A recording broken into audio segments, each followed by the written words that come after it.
Well, for more on that clinical audit into hip surgeries at Temple Street and Kappa hospitals, we're joined in studio now by the Minister for Health, Jennifer Carroll McNeill. Minister, thank you very much for joining us in 6-1. Are we any closer to knowing why this happened, why serious and very painful surgery was carried out on all these children and it may not have been necessary? We are not. What we are closer to knowing is where the problem exists. So it's very clear from the audit, which was a random sample of cases between 2021 and 2023, that the surgeries done in Crumlin were clinically indicated, all but one, 98%. So that's important to know. But that the surgeries in Temple Street and in Kappa, that 60% and 80% of those were not clinically indicated at the time that the surgery was done. Now, what's important for me is that parents have follow-up, that they know that their child is getting proper care, and that they get to find out whether or not the surgery that was done on their child was appropriate or not. So there's a couple of different things happening that's really important. One, there's an information line open right now, and I know there's been over 100 calls today already to that information line, which is staffed by about 40 senior clinical specialists, including senior nurses, sitting in Crumlin answering questions for parents. That's really important. Next week, every parent will get an individualised, personalised letter relevant to their child in relation to the follow-up. So if you're in Crumlin, you are almost certainly already involved in appropriate follow-up, and you will need another appointment getting to skeletal maturity, which is about 15 years. If your surgery was in Kappa or in Temple Street, though, it may be the case that you're in appropriate follow-up, but it may be that something else needs to happen. And that is the process that we need to make sure is happening in the interest of patient safety and in child, for the best interest of the child. Separately to that, we need to find out, and parents need to know, was my child's surgery appropriate or not? And I would be establishing an independent panel of experts to be available to review the cases if parents want to do that. And I imagine many of them will want to do that. And I will be bringing terms of reference in relation to that to Cabinet next week, and making sure that that panel is established as soon as may be, recognising that they must be external to all of this. But we're still back to the why. What could possibly be the motivation for surgeons at Kappa and Temple Street to carry out all these surgeries on all these kids? It didn't happen in Crumlin. And why did it happen there? I cannot understand it. And I know, I've read the audit really carefully. I know that explanations were advanced to the auditor that the auditor does not accept, that different papers or different theories or different explanations were advanced to the auditor, who is an international expert in this field. And he very clearly says that these are not reasonable explanations and that he does not accept them. So I cannot explain that. But what there is very clearly, which is within this orthopaedic system, but particularly within Temple Street and Kappa, a problem.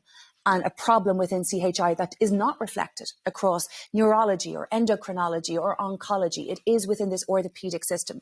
My responsibility as Minister is to make sure that CHI is equipped to deal with the oversight, governance, clinical and cultural issues that have to change. And I am making significant changes next week. And you've talked about follow-up letters, you've talked about individual letters, but when will parents know if their child had surgery that wasn't necessary? Are we talking about months down the road? Are we talking about weeks? What are we talking about? We're talking, we need to establish the panel, which I expect to be done as quickly as possible within the very short next period.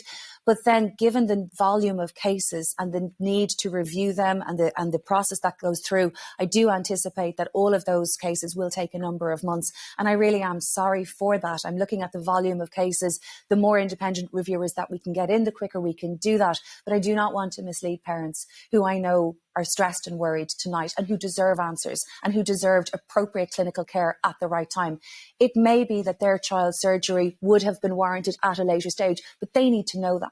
And they need to know that what happened to their child was either warranted, appropriate or not. Now, many of those who were in Crumlin can know that this evening based on the outcome of the audit, but I know that the particular concern will be for those other parents. And what about parents who are in Kappa and Temple Street Hospital today, tomorrow, Monday, Tuesday, with important children with dysplasia? How can they be sure that if their child is put forward for surgery, that they need it? That is really important. And since March, there is a very different process, a meaningfully different process, which means that if your child is indicated for surgery in any of the hospitals, it is a decision that has been made not by one surgeon, but by a surgeon from each hospital, supported by physiotherapists, more junior doctors, clinical nurse specialists. It's a team decision, and that is meaningfully different to what had happened before. So if your child is scheduled for surgery this week or next, you will know that it is under that new team assessment process, and that is very different. And that's now appropriate. Finally, this all came about because of a whistleblower.